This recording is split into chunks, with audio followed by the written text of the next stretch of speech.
Protect your car with 3W Liners all-weather floor mats. Made from durable materials like TPE and rubber, our mats are designed to withstand rain, snow, and mud with deep grooves to trap dirt and liquids. For a custom fit and advanced protection, visit 3W Liners. That's the number 3, WLINERS.com today.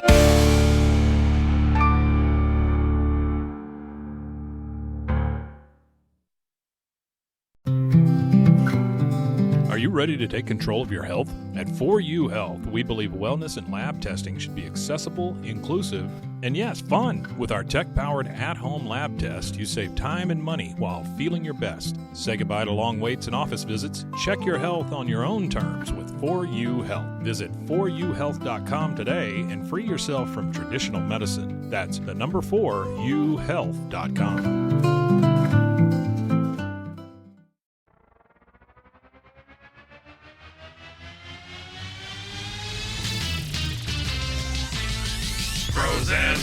Foes and heroes. Gonna tell you about pros and heroes. Gonna tell you about comic books, costumes, facts, boots, and other stuff. In this week's issue, Superman for All Seasons, Part 1.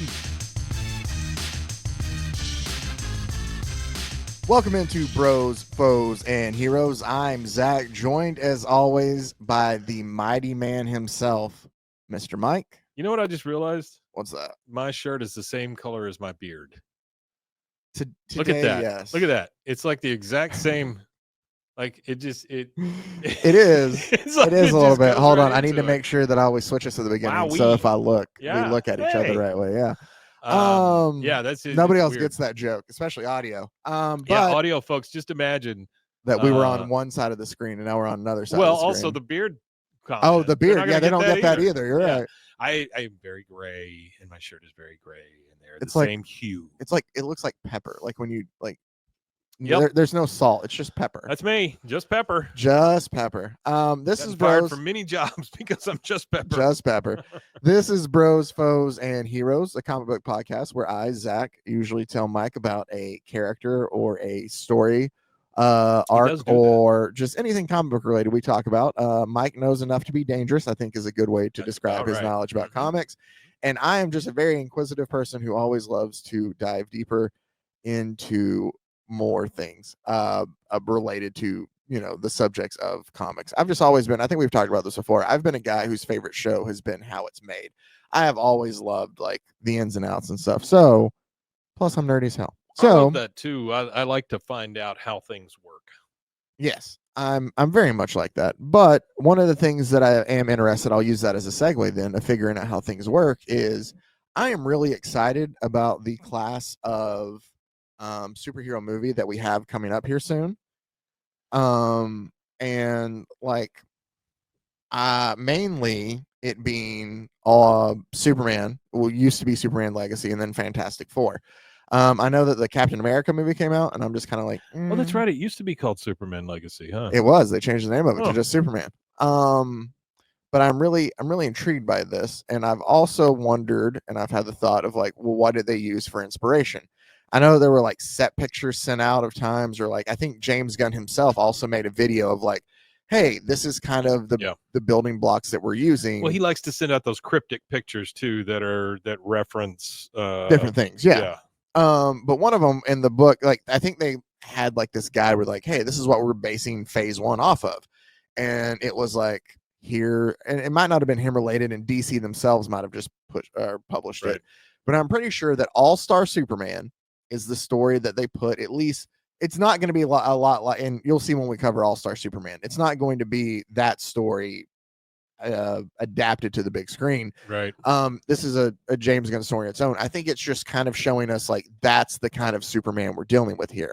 Well, we also think that the Supergirl movie that's coming up after now this that one is an pretty actual much adaptation. Yeah, like that one is they took Tom King's like, I mean, or at least the people they're hiring. Obviously, they're taking some liberties away from the finished product of what we got, of like fleshing it out a bit more for a movie. Well, I mean, shit, they're bringing in like the artist and the writer. Oh yeah, Tom King and Bill Cosabile. Yeah. I mean, that tells you they're getting pretty damn close. Which, yeah, no, that's right. That's a good point. But I don't know, like the story of All-Star Superman when we cover it, because we are going to cover it before the movie comes out. So between now and July 11th, just know that we're covering All-Star Superman. I just didn't want to dive into something that we were going to have to spend 3 weeks on, because I know typically how long our episodes last. And if I were going to do that, it's a 12-issue arc. So we'd have to break it down 4 issues works the best for us. It's going to be a bit. I do have another one that I am going to break down into 2 weeks, but it's just so we can fully enjoy it and actually savor it. And it's another story that I think it's been brought up. I see it was collected in a box set with All-Star and something else that DC sold at the time, but I think very much so that this is going to be kind of the Superman also that we're going to get. It's another book that's been brought up. I'm pretty positive James Gunn has mentioned it himself. At least a lot of people who love Superman and really are like, this is what, I love the character of Superman and this is why. There's a lot of different panels and things they'll pull from. All-Star Superman is one they bring up a lot. Another one is the one that we're covering today, at least part 1 today, and that is Superman for All Seasons by Jeph Loeb and Tim Sale. This is not the first time that we have dealt with, you like how it's blocking my face too, that we have dealt with the creative team. Here, I'll go ahead and pass it to you. Oh, thank you. Hey, look, the magic of the internet. This is not the first time we've dealt with that creative team of Jeph Loeb and Tim Sale. They also did Batman Long Halloween together, which we've covered. You own? Yeah, this is mine. That's my copy. It's a little nicer. It's newer. I'll teach it. I'll treat it much better. Well, no, that's okay. I kind of did dog ear down the bottom left without meaning to. You can dog ear all you want. But no, you can treat it however you want to, Mike. So this is another one that I wanted to cover before the Superman movie came out, because this is a story that I didn't really know a lot about going into. I knew it was early on in like Superman's life, but the way it's told and the way that it's presented, it's really good. It was released back in 1998 from September to December of 98, and it's just 4 issues that collect the whole story here. And the reason it's for all seasons is because each issue is a different season. So issue 1 is spring, issue 2 summer, fall, winter, like that. And it came out every month until they ended with the story. Also, along with Jeph Loeb, who wrote it, and then Tim Sale, who was the artist, Richard Starkings, letterer, Bjarne Hansen, colorist, and the editor was Joey Cavalieri. But it's a story from early on in Clark/Superman's life. And the other cool thing about it is each issue is told from somebody else's perspective. Oh, wow. So I like how he looks like the 40s Superman. A big square jaw. His neck is gigantic. That is the one thing that I will say that I do really love about the Superman comics we're about to cover here with this one here. And I'll go ahead and add issue 1. So we're going to break this down into 2 parts. On this week's episode, we'll cover part 1, which will be spring and summer. And then next week, we'll finish up with fall and winter to close it out. But both of these stories, the Superman for All Seasons and then All-Star Superman, have like a Silver Age classic Superman feel to them. Very much so, yeah. Goodness gracious, man! I at least muted on mine. Age. Yeah, but I don't know what that means. I don't get it either. But you feel them like with the All-Star one, you'll see like different stories kind of come up, and it has that feel very similar to how Grant Morrison, because Grant Morrison did All-Star Superman, very similar to how he did his Batman run too. But that's not what we're focusing on right now. What strikes me about this is as I kind of flip through it, is how simplistic yet detailed the art is. Yes, and I really love that about it. Yeah, and I know those sound like they cancel each other out, but they really don't. Like for instance, if you look at, there's a here. I'll flip through with Mike. No, you're good. You're good. Yeah, stop. Go back. Stop right there. So, if you look at Superman here or Clark Kent here, you see how simplistic his design is. Like he's just a big behemoth of a man, right? But then you look around, those flowers that are sitting right there, they're so detailed. But he's not. Yeah. You know what I mean? Like it's simplistic yet detailed. Yeah, Tim Sale really kind of Very well it's done. like he picks and chooses where to add the detail, Yeah. and it adds so much to the Yeah. art. I want to make sure though before Tim Sell passed away 2 years ago, so he's no longer with us. I thought so. On my mom's birthday of all things, but Oh no. So R.I.P. Tim Sell, but he is also, like I talked about, part of the group. This isn't the first time we've covered his work. Yeah. He did Long Halloween, which is a completely different art style, really? though. Oh, okay. I say, like, if you look at that, you can look and be like, oh, okay, I kind of see that. But to me, some of this seems a little more simple. Like, that's you can pretty tell it's Tim Sell's amazing work. when you run across those guys that can do those different art styles Yes. for different things like that. Because, I mean, you look at somebody like Jim Lee, which wonderful artist, right? But his stuff pretty much looks like Jim Lee stuff all the time. Yeah, it's kind of the same way that Todd McFarlane was. Yeah. Todd McFarlane was absolutely. And honestly, I guess you can say about everybody. Like, a Jack Kirby comic when you see it. So artists they have a their style. Yeah. So that's what I'm saying. When you run across one that's able to really branch out like that, that's amazing. Yeah. You know what else I like on these? It's like being able to write with both hands. It's like being ambidextrous. Ambidextrous. Yeah. I love a lot of these too. That makes it feel kind of artsy for me is on some of the bigger ones. Yeah. And I'm skipping ahead before we get into the story. It doesn't really have it. It'll show up in my book, but even here, down in the bottom corner, you get a TS 98. Like it makes it feel more like art in a way because he initialed it and dated it down there in the corner. Yeah. And again, it's just a whole. But all right, so that's cool. Let's go ahead and talk about, as we've already kind of dove into. Clark didn't have much of an ass there. No, he is very much. If you were wondering, Superman doesn't have much of a butt. Got the Hank Hill ass. He does. So we start off with book 1, which is Spring of Superman for All Seasons, and our first story is told from the perspective of Jonathan Kent, from his dad.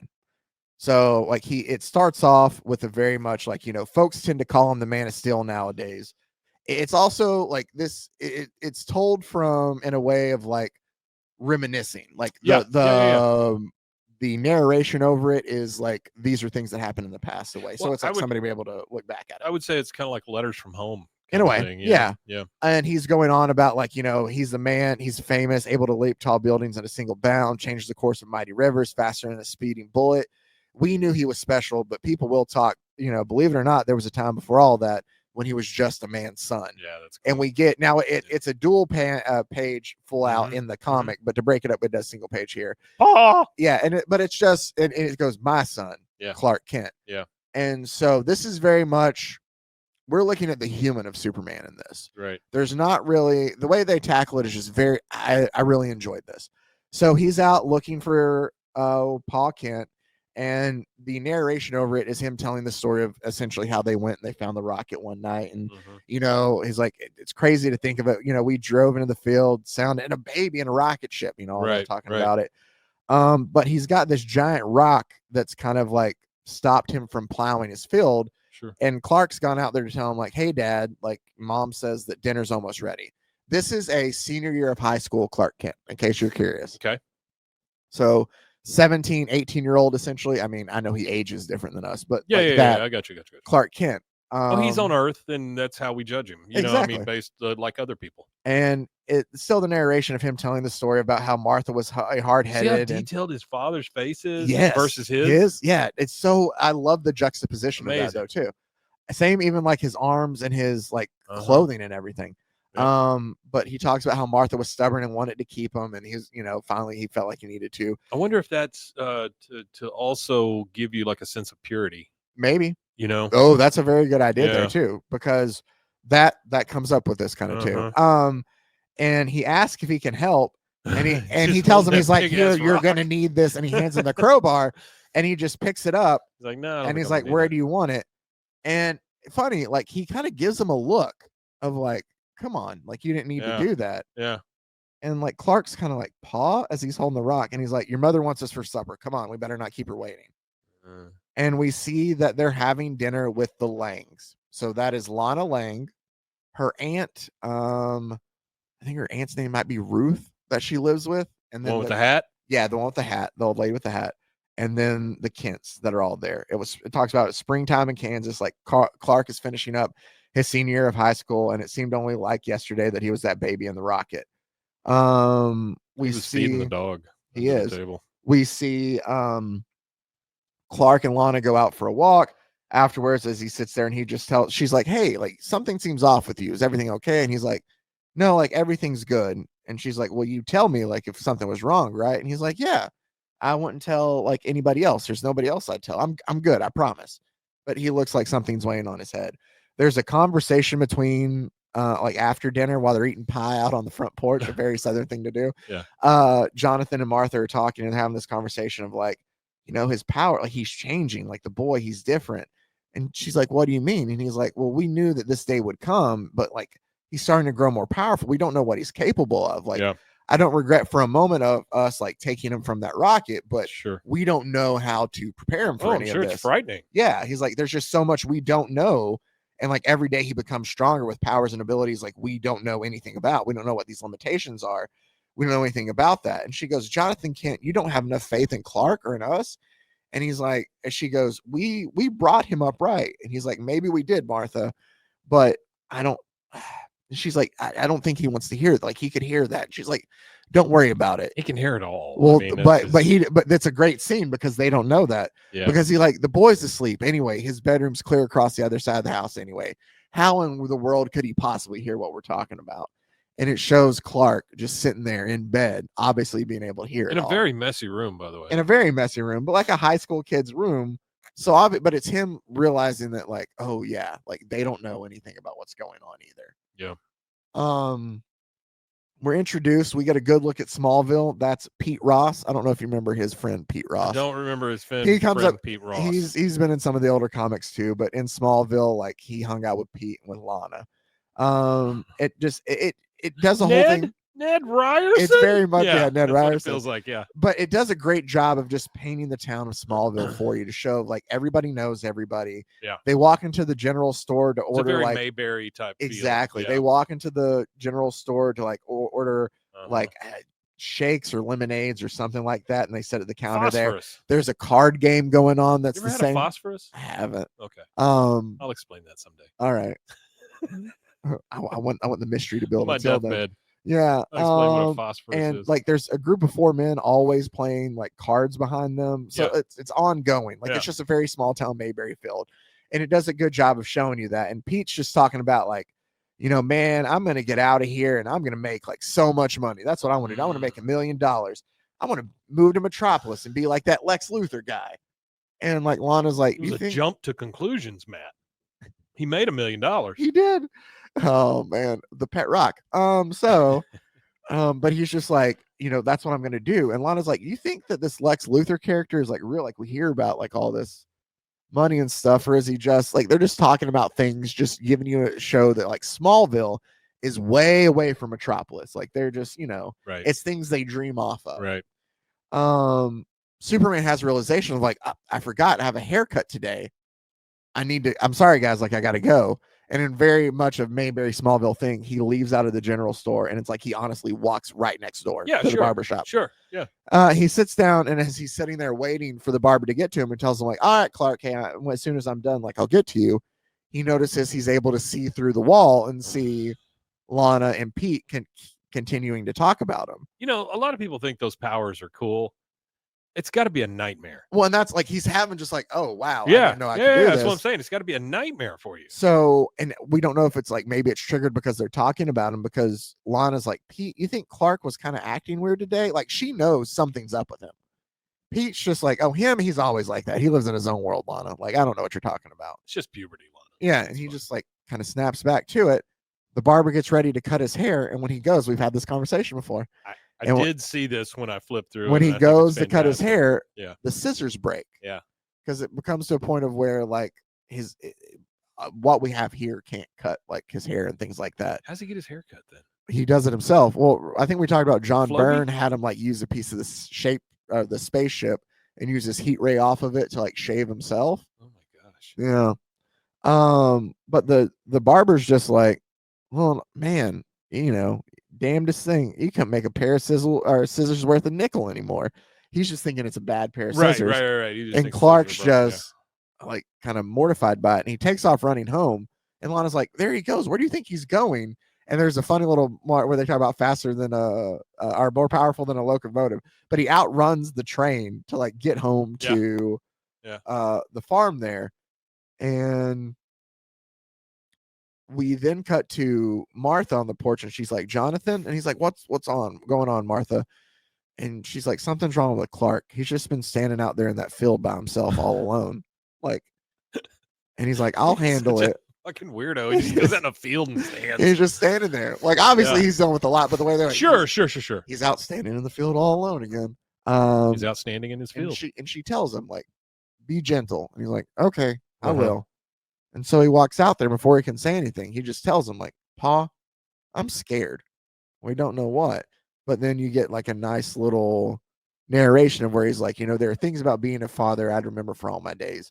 Essentially, like how I held him as a baby, all the awkward starts. He talks about it's like carrying a chicken until I finally figured out how to get the hang of it. There you go. The morning I found him standing up in his crib for the first time, like I was full of pride. But my son can bend still with his bare hands. And as much as I wanted to tell him, like in that time, like all the answers of life, that all the answers in life and the next could be found in Smallville. All I could promise Clark was that his mother and I would love him always. He's like, I didn't have answers. That's all you can do as a parent, honestly. True, but he just tells him, like, I didn't have answers for him. So that's all I could tell him. He's like, now I didn't get clang went the trolley, by the way. Ding ding ding went the bell. There it is. I didn't put too much stake in being a church going sort. That was more Martha's way. Yeah. Myself, I never doubted that Mother Nature could level the playing field when need be. And we get to see that a storm is coming to Kansas. Obviously, they're part of the tornado alley there. Yeah. Too. Yeah. And it's getting dark, and Jonathan's outside, and he's like, Martha, I got to get these animals in the barn. Like, you get below in the storm cellar. Mm-hmm. And she's like, where's Clark? And he's out there in the field. He was tending to stuff. He's out wrestling a tornado. Well, it says, we got to till the land, sow the fields, and reap the bounty, talking about Mother Nature. And it is Clark just standing there. That's very cool. Every now and then, there had to be a price. And you see, like, he's watching the twister just kind of tear up farms out there. And it sucks him in, kind of, while he's Superman out there. Not stop a tornado? Well, I don't know how you stop air. I mean, I guess there's got to be some way. You got to run the other way. Well, but also, he's just discovering his powers. He doesn't know how to do that. All right. I mean, like, honestly, in the scheme of things, he just found out that his hair couldn't get cut the other day. That's true. He's not going to be able to figure out how to take care of a tornado, but it does suck him up in there, and he's trying to figure out, and he's like, Pa, and it takes him into, he's like, I can handle this. I know I can.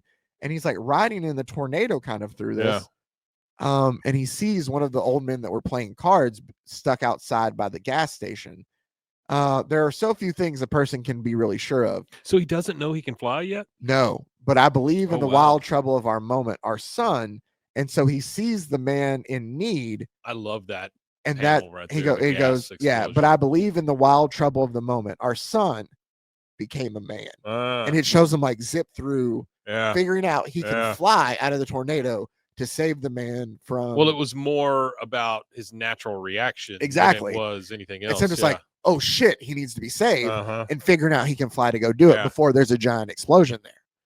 And he like lands. For those of you listening, the gas station explodes, and just the letters GAS are flying up in the air. I think that's it's beautiful. Very cool. Yeah, no, I loved Tim Cell's art on this. It's a great and one. Then he lands kind of on top of the guy and shields him from the blast.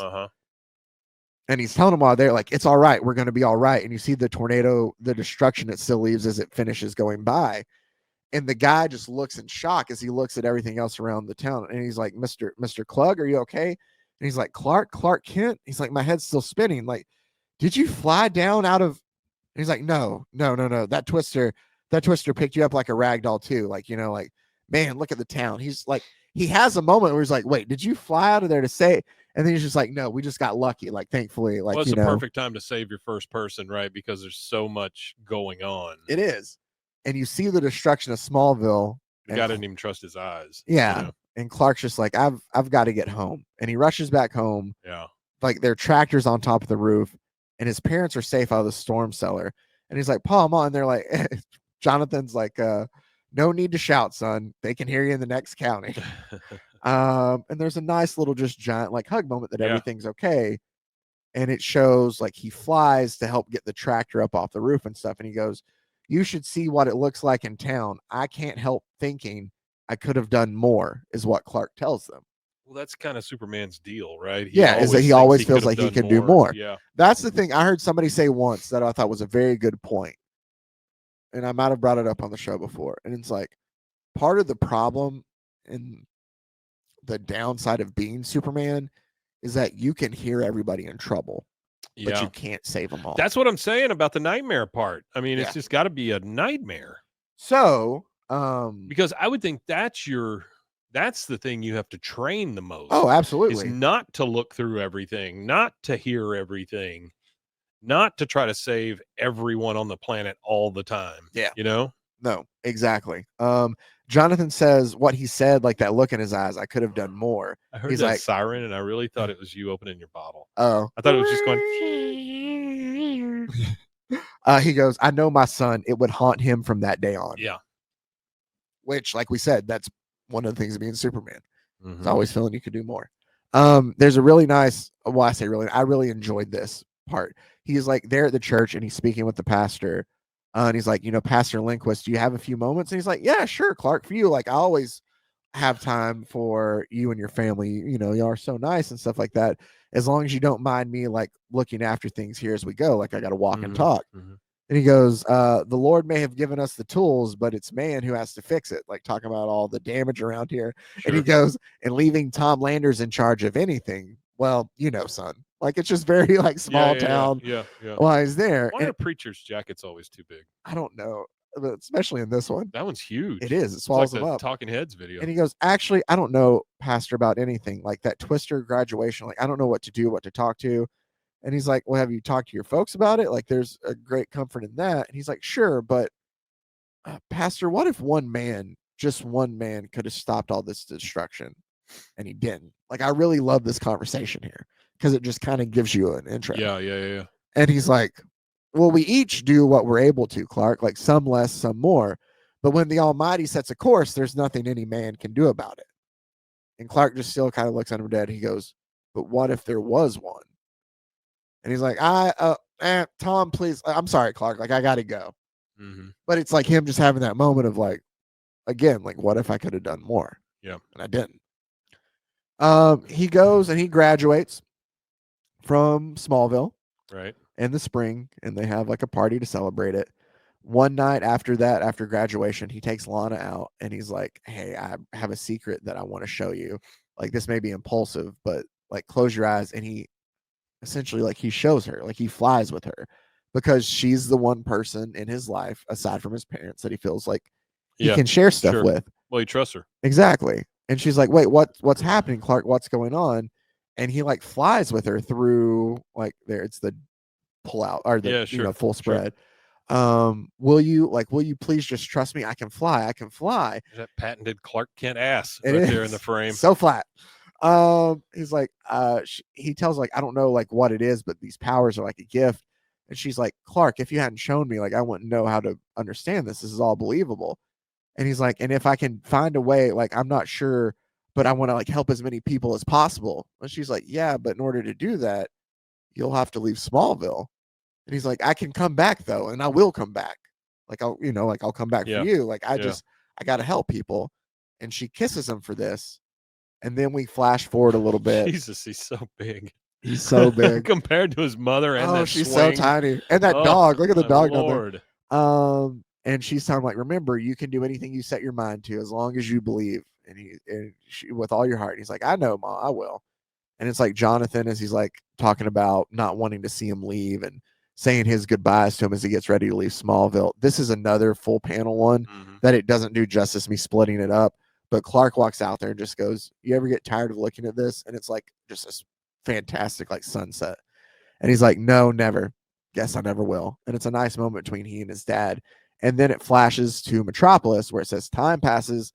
The country mouse leaves Smallville and becomes a city mouse. I never cared for Metropolis much. Can't see the horizon unless you're flying over it. Maybe that's why Clark chose to settle there after all. And we are then introduced to the Daily Planet and Perry White. And it's like, this people is what our readers want. And the more we give them, the more they want. Am I clear? And so now we see Lois there, Crystal, and on it, Chief. Jimmy Olsen's actually like a little cub reporter in here. Yeah. Then. Sure, Mr. White. That's what Jimmy Olsen should look like. Yeah. Right there. Afterwards, Clark's like, say, Lois, if you don't have any plans tonight, I was wondering if, and I do love this out of Lois. Sorry, Smallville. I already have plans with Lex. No matter what Perry thinks, Luthor still makes pretty damn good copy. Like talking about Lex Luthor. Yeah. And it says, as Lois Lane, his rival reporter, Clark has his work cut out for him. And then I love our introduction to Superman because we haven't seen him as Superman yet. And we do to close out book 1. And it's Lex letting Lois out of the car. And he's like, join me for a nightcap. And she's like, I had a lovely evening, Lex. And he goes, I sense a butt coming. And you just get a whoosh that goes by. And you see the Superman's blue, butt. red, and yellow streak. Yeah. So it's Superman. And it just blows his hat off. And Luthor is annoyed. And I love how we see already from the beginning that Lex Luthor is annoyed by this because it's just turning to see where his hat was blown off. And she's like, but I've got an early deadline. And I have, and I've got a hat to catch, and you've got a hat to catch, is what she tells him. And it's a kid chasing a cat off like this edge, like outside of his building. And it's like he's about to fall off, and Superman comes by and swoops him up. And he's like, gotcha. And the kid looks up to him as he hands him his hat, and he goes, wow, cool costume. The kid looking up at Superman, and Superman just looks down and goes, thanks. My mom made it for me. That's cool. And then we close out book 1 as he's flying across, and we get the narration from Jonathan. At the end of the day, I'm not sure we're all that different from any other parents. We worry about our son eating the right things, that he's making friends, and that'll stay out of harm's way, even if he's Superman. But we get Luthor just drinking wine as he watches him fly, kind of fly by, which is very much that same look on his face that Nicholas Hoult has in the trailers, Lex. Right. And his driver's like, will there be anything else, Mr. Luthor? And he just says, it's going to be a long, hot summer. And that takes us to our second book, which is the last thing we'll cover for the episode today. I bet it's summer. Oh, Mike, you're correct. It is summer. Look at me. You want to guess who narrates or who is in charge of book 2 for us? Book 2 is going to be, is it Luthor? Or is Not it his yet. mom? Luthor does have one. This is Lois. Oh, well. Lois Lane is responsible, and I love the way she opens this too. Perry once told me, I'm going to read her narration as we go in intros. Perry once told me. I'm not going to do a voice for okay. Here's the thing, is when I love Lois Lane as a character, and when she is done well, she is very well. Sure. The Lois that we cover on World's Finest Wednesday, which That's we have different. another one coming up. Entirely different. We have a Lois coming up this Wednesday that's a ditzy dumb Lois. Oh man, that all she's concerned about is marrying Superman. That's not my There's Lois a lot Lane. of that going around. # not my Lois Lane. But those stories are hilarious, so that's why we cover them. Yeah. So this Lois Lane is my Lois Lane. I like this Lois. So it says, Perry once told me, Lois, a reporter lives by 3 rules: believe none of what you hear, half of what you see, and everything you write. I'm a writer, or a newspaper man, as Perry would put it. Super crotch. A damn good one by anyone's standards. It's where the page cut for those listening to audio. No. I just need for those just listening to audio to know why you just yelled out super crotch in the middle of it. Superman's crotch for the most just because it's split of the page. But it says, or a newspaper man, as Perry would put it, a damn good one by anyone's standards, and mine are pretty high. I like Perry's rules. They make sense. Strike that. They made sense to me.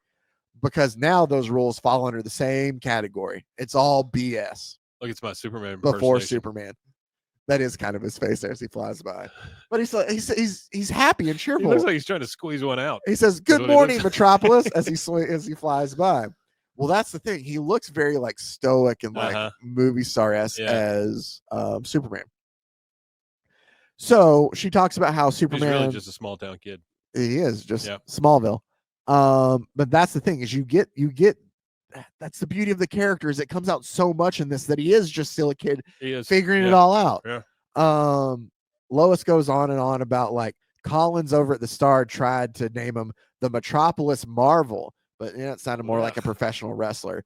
Jimmy kept angling for Mighty Man, and I told the kid to stick to taking pictures. Yeah, she goes, you know what I really wanted to call him? Too Good to Be True, which is a nice little what?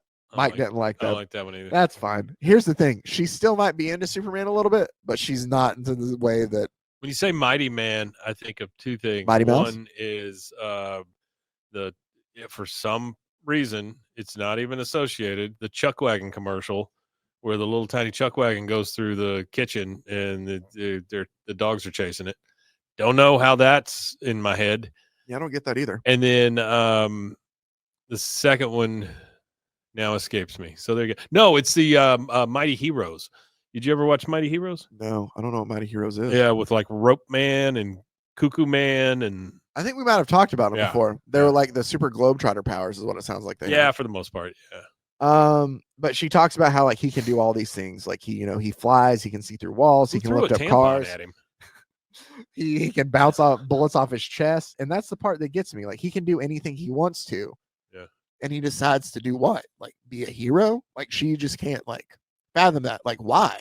Which is a kind of like, and I don't think she's asking it in some cynical way of like, you know, she's also hanging out with Lex Luthor, so that may be poisoning her. Well, I also like to think that she's a journalist. Think of all the shit she has to cover. Oh no, I get it. Yeah. She's hardened by it, and you're just like, why? So why is he? And it kind of fits with her.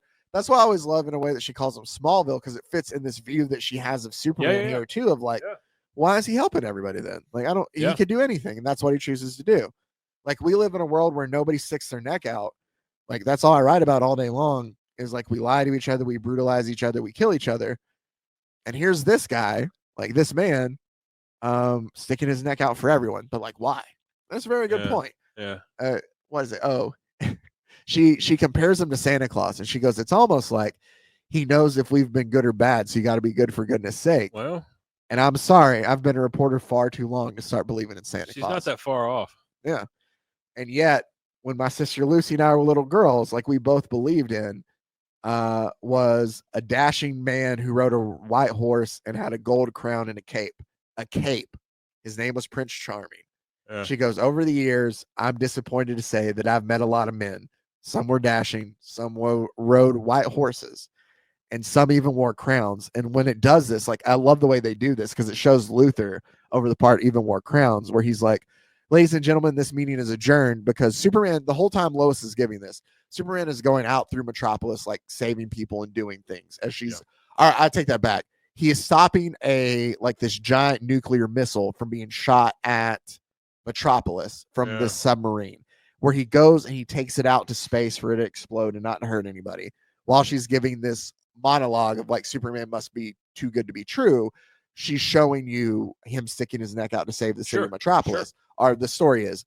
And as he flies by, like, somebody notifies Lex Luthor and he adjourns the meeting that he's in. But it also falls with the narration from Lois, where it's like some even wore gold crowns, talking about how Lex has everything. Lex looked like he ate a lemon. He does, but then it shows Superman underwater trying to find where their sub is. He's talking to fish. He is. That's Aquaman's thing. But to wear a cape and not look stupid, that's somebody interesting, is what she points out. That's true. And Superman finds the submarine that shot the warhead kind of at them. And the captain there is like, nobody move. Like, everybody stay your ground. Like, you'll be shot if you try to like desert. Somebody does still try to leave there. We see a cutout there in the back. Uh-huh. And it cuts to... That was a woman, right? I mean, it was a woman. Yeah, Clean. Okay. It cuts to the Metropolis Air Base, where Lex Luthor pulls up. It says, one night Jimmy and I were working in the graveyard shift, getting out the last edition. The Bulldog, as Perry would put it. What does Lex do in this world? Oh, I'm well, here's to find out. Well, no. He has like Lex. He has his own building, like his own company and stuff. The LexCorp thing, but I don't know what the hell he does. It doesn't go into like, oh, he makes like he grinds up shower toddlers. TVs. Yeah, like there's not, but he has like his own company and all this. Yeah, and a lot of it. Sure. But they talk about like they were putting together this issue, and we were bored and tried. And we tried to figure out how much Lex Luthor makes. In other words, and they talked about our best guess, $150 a second is how much Lex Luthor makes. Arts. In other words, if Lex Luthor found a $100 bill lying on the street, it wouldn't be worth his time to stop and pick it up. Wow. Is what she kind of tells him, of just how, like, right? Yeah. He pulls up. It's a lot of money. At an Air Force base, and they let him through. Right. So it goes to show you just how much pull Luthor has here in Metropolis. And as he gets there, did you lose a sub? Superman is landing on the Air Force base with the sub there. And he's like, stay back. I don't want anyone to get hurt. And they're all pointing like, way to go, Superman. That guy's a one-man army, like everybody. And he is happy to see it. And he rips open the hull of the submarine. Wow. And he's like, all right, I suggest you all surrender, or I guess you guys... I can give you an alternate. And he shows that everybody's already there with guns already like pointed at him. And Superman goes, all right, General, you want to handle it from here? And he's like, with pleasure, Superman. As he goes to leave, Luthor, in typical Luthor form, starts unloading his gun. No, he's just like, hold it right there. You can't leave that thing on the tarmac and have U.S. taxpayers clean up after your grandstanding. He's like, you can't just sit there. That's what Luthor's yelling at him. And shut up, Luthor. Superman doesn't. He's just like, Luthor, pick up that $100 bill. But one of the captains in there goes like, Superman, you may have stopped our nuclear missile from destroying your beloved metropolis, but you can't stop the nations of the world from seeing the truth and that you're an American imperialist whose presence tipped the balance of power too far. And it's like, he's got a point. You know who he has there? That's Lois Lane. Oh, that's who is trying to get off the ship. And she's like, Superman, can you get at least this guy to shut up? And he's like, try it. And you can see, or we'll see if you really are faster than a speeding bullet. And he clicks the gun. Yeah. And there's a really great scene here. It shows the terrorists with Lois, and then it's Luthor and Superman standing beside each other on the opposite side of them. And Lex goes, I'll handle this, Lois. I can negotiate with anyone, even terrorist. And it's 3 different panels. And him saying that, you just see a streak of blue and yellow, and it goes and takes the gun from him in that time. And he goes, Luthor, the situation's under control, as he just crushes the gun in his hand. Yeah. So then, as that guy's kind of taken aback, Lois being Lois, heel down in his foot, elbow to the gut, chop right to the back of the neck, and she takes care of the guy who was holding her hostage because Lois can hold her own. Oh, sure. And he goes, and thank you, Miss Lane, for her being able to take care of the last one. Luthor's like, Lois, after all this time, you still never cease to surprise me. Come now, I'll have the limo drop you back at the planet so you can start right away on your thrilling story. And she goes, actually, Lex, I think Superman was about to offer me a lift. I'm on a deadline and every second counts. And he's happy to help you, Miss Lane. So he picks him up to fly her off. It's amazing what saving you from certain death will do. And he goes, Luthor, the missile and guidance system on board that sub were manufactured by LexCorp. Whoa. If I find out that your fingerprints were anywhere near what happened today, and he's like, how dare you? It's those kind of slanderous and false. And he just kind of flies off with her. And Luthor's like, I'm talking to you.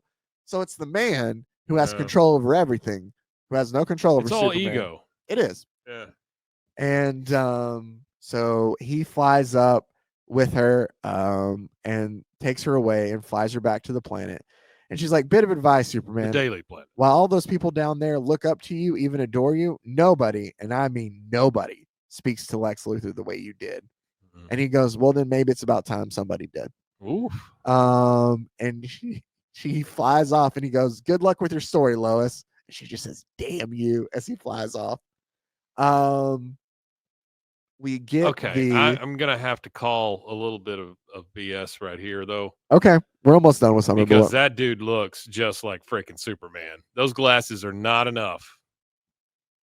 He doesn't have the smolder going on. You made fun of his face earlier. He doesn't have the smolder. Look at the size of his head. And she's just sitting there thinking, as she rides down the elevator to her office, like what it is that enthralls her. She's just like, it's got to be the cape. Like that's what it is about it. Because we have the story she told at the beginning of like what's fascinating her. And she gets off the elevator and Clark's on. He's like, oh, hello, Lois. Anything going on I should know about? And she just goes, only the whole wide world, Smallville, and just keeps on passing him by. That's part of it though, too. He might look like it, but I would argue that she is infatuated with Superman. And she thinks that Clark Kent is just like, he's this small town boy that I got to keep up with. I got to, kind of carry his load here too. She's not looking at him like that. So carry his load, all right. By the way, how did you get aboard that submarine anyhow? And she goes, what? We all have our little secrets, Clark. I'm sure even you do, as she walks away, which is a nice little tease there. And it says, the problem, of course, Lois is giving our narration over it. The problem, of course, with the whole Prince Charming thing is that it's a recipe for disaster. A woman has this ideal man in mind, and since no such man exists, no man can ever live up to that standards. And then along comes Superman and screws everything up. And it shows a look of him in his apartment that's just small and like it's more well put together, but it is a small, tiny apartment that Superman lives in. It is very small, but it looks a lot like his room. It does, very much so. Yeah. Just clean. I know that shot is set up to look that way. He's just eating but, like a peanut butter sandwich, like laying in bed there. Yeah. There's just so much about him that we don't know. Where does he come from? Like, where does he's not keeping a bridge from collapsing or stopping a train from derailing or answering a children's cry. As a reporter, it's maddening. As a woman, forget it. He goes back out. She talks about Clark has this theory that Superman slips off to some kind of fortress of solitude. This from a man who starts his day with cornflakes. Like, she's just, right. just jotting him there. Well, and she just sees him as a little tiny guy. Well, I do like this too. The whole small town guy. Fortress of Solitude in this instance is him just going back home to Smallville. Yeah. Well, I think that's always been. Yeah, and so that's what it is. And like it's Clark out in the field, and Jonathan's like, can you stay for supper? And he's like, how'd you know it was me? Mud on city shoes have a certain sound to them. That's kind of what he tells him. And it's like a Fortress of Solitude. I wonder if it has a drawbridge, and it's just this nice giant picture of Kansas and him hugging his dad. They're saying like, welcome home. You look good, son. And so it's him having dinner with his parents as he's just like catching up on things. Like, and he tells them like, air conditioners everywhere, Pa. It's like they don't even notice it's summer. Like, it's him still just like a little kid in a big city. Yeah, sure. And he's like, Shelby's really getting older, talking about the dog. And his mom's like, she's fine. Did you come to visit for any reason? And he's like, well, I don't know. I'm just kind of lonely, I guess. Like, that's the thing. He's still the same old farm boy, even as Superman in Metropolis. He still gets lonely. He still feels like he doesn't fit. Still wants to go home and see his parents. And they're like, well, then you stay with us as long as you want to. And he goes to like check on Lana, find out that Lana's not there in Smallville anymore, that Lana's left. Yeah. Her aunt's no longer alive, and Lana kind of bounced around and moved, so he can't go see. He finds the priest, right, or the preacher, or whatever. Who's taking care of the house. Up. Yeah, he catches up and tells him that like Lana's not there. He's like, she's been gone ever since you left, Clark. Don't mind telling you that a lot of people thought that she ran off with you, kind of thing. But we haven't seen her. And he's like, no, I haven't seen Lana in years. And then the preacher's like, we're proud of you, Clark. And he's like, me? He's like, you betcha. We're probably the only town in Kansas that gets the Daily Planet every morning in the general store. Like, they're like, we're proud of you for being this newspaper writer. Yeah. He's thinking, and it's a nice kind of thing in a way of like everybody in his hometown's like proud of him for being the guy that's writing for the newspaper there. Yeah. He's like, you're famous, Clark. Nobody from Smallville has ever done anything like that. And it's, again, I like the juxtaposition. He goes to the general store. He sees Pete. He sees that things in Smallville are still kind of the way they are. There's that card game there in the back still going on. And they go to order lemonades, and the guy behind the counter is like, these are on me, Mr. Big City Reporter. Like, it's him like fitting in and just, having a nice little time there. But Pete says, that picture of them there at the bar also, it's very Norman Rockwell. Oh, very much so. Pete asks Clark while he's talking, though, he's like, no offense, Kent, but I thought it'd be me who would get out Metropolis and be a billionaire like Lex Luthor. Hey, you ever met Lex Luthor, by the way? And Clark looks at him and goes, yes. He puts his pants on one leg at a time, just like everybody else. Like, he's very much not about any of this Lex Luthor bullshit to anybody. He is not impressed. Yeah, there's a nice little moment of him sitting with his mom out on the back porches. He's sitting there talking, asking how it was to be with Pete. He says, like, sometimes I just feel so out of place in the big city, and I've always thought that Smallville felt like home, but now it's different here too. Like, I just don't feel like I belong anywhere, kind of. Well, they've moved on also. Yeah, they have, and so he's kind of stuck between areas. I don't think he ever felt like he belonged anywhere. Obviously, that's part of Superman's story too. And she's like, it's all part of growing up, Clark. It isn't always easy. It isn't always fun, but you'll find your own way. You always have. Then we see there's this giant fire going on at Kimco Labs. It's the last day of summer. This is the last couple pages, and we'll close out this week's episode. It's the last day of summer when the story comes over the wire. Perry sends Jimmy and me out just past midnight. Kimco Labs is a young upstart company that, rumor has it, LexCorp is looking to buy. This is one hostile takeover Lex isn't going to get to enjoy. I go right to work looking for a hook on the story. Immediately, there's the environment angle, but Perry wants something sexy to be front page. Uh-oh. And what we see is then there's these Guardians of the City that are LexCorp's latest attempt to move the spotlight off of Superman. He's made these robots or these people in these suits to be able to go out and protect the city, so they don't need Superman. Lex can take care of all this. Right, sure. He goes, but it's typical Luthor. Send in drones, no personality, no independence. Just do the job and let LexCorp take the credit. I'm looking for something sexy. Give me, he goes, and he's giving me laundry detergent. I'll wind up on page 9. Yeah. But suddenly it happens. What every reporter waits for. I have my hook, and Superman shows up, and the bots tell Superman, LexCorp has the situation under control, Superman. Everyone's been evacuated. We suggest you leave the scene. And Superman grabs it and just flings it behind him. And he goes, tell your boss, I don't have time for this. If you want to help, at least do it right. Because he notices there's a woman still trapped inside. Right. So he goes in and he saves this woman. And it goes, we moved from page 9 to the front page in one moment. I have my story, the human element that sells newspapers. And it's him rescuing this woman. He's like, miss? And she's like, who? Superman. Because she's passed out from like the inhalation from the chemicals and the smoke. And he like wraps her up in his cape and he takes her out. And he lays her down and he tells them like she's inhaled a lot of smoke. So y'all be careful. And he leaves to go back to see if there's anybody else.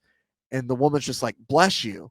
Yeah. And he's like, I'm only going to ask you once, clear the area, telling all the other like robots to get out of the way. Or the sentries, and he goes, I'm going to put this fire out. And he ends up doing that because it goes, I love that. It goes, my heart races. I tell my eyes to believe only half of what I see, but I have my lead. And we talked about it before with one of the stories we covered of how they would take the taglines from old Superman stuff and use it. And this is a job for Superman. There you go. As he's sitting there like sprawled out with all the fire like crazy. And he spins around to put it all out. And he takes the fire away from the chemical lab there with him because of it. Perry would say, I've lost my objectivity, and he's probably right, but I've got my front page story. And so Lois goes to interview the woman who was rescued as Superman he goes, go home with your tail between your legs. A woman almost died because y'all were careless. He's talking to the robots there.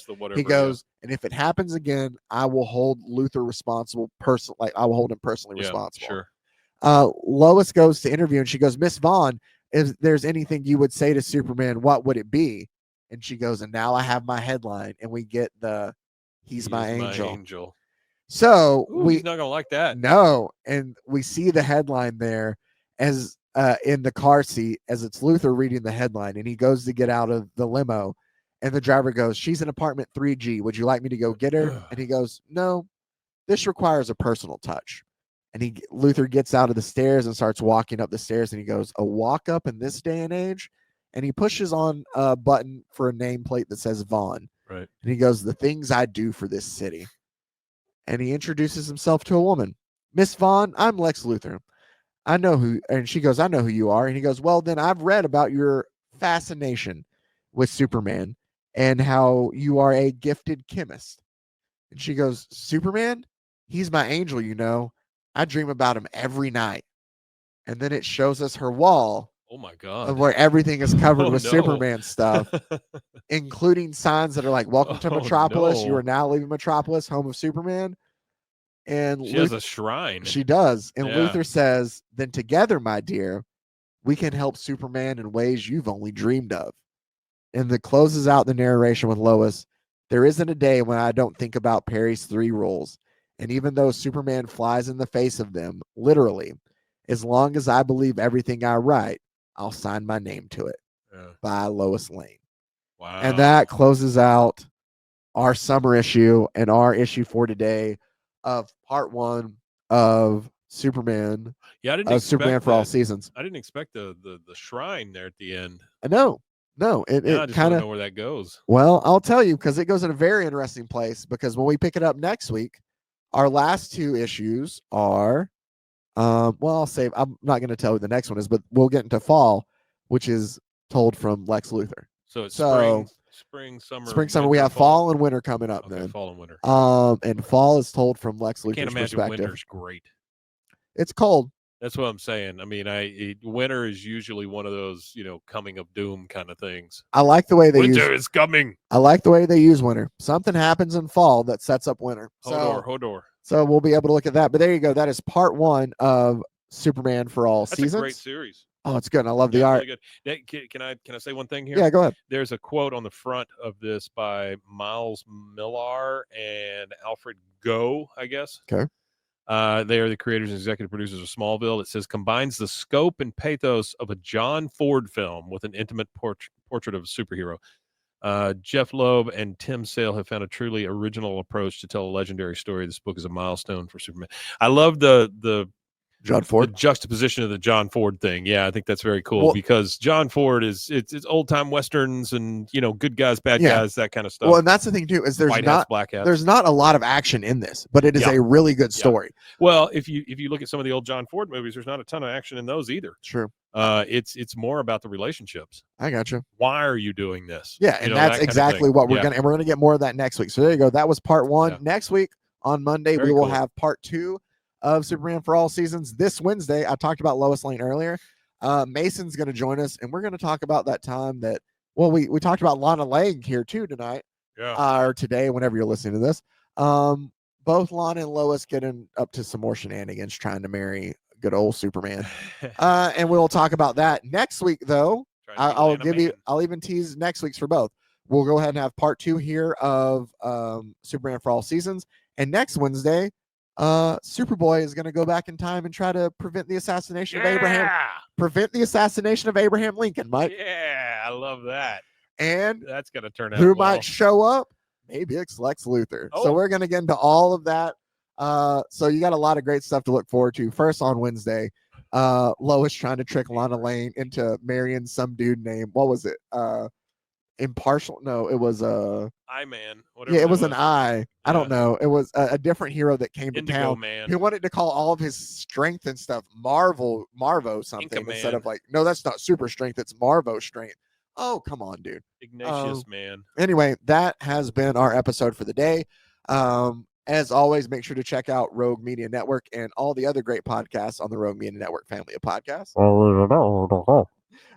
As always, I can't thank you guys enough for taking the time out to watch, to listen, to comment, to subscribe, to everything you do. I appreciate it so much, and I can't say thank you enough. But now until next week when we finish out the story, stay safe, everybody. Oh shit! Golly con. Pros and heroes. Gonna tell you about pros and heroes. Gonna tell you about.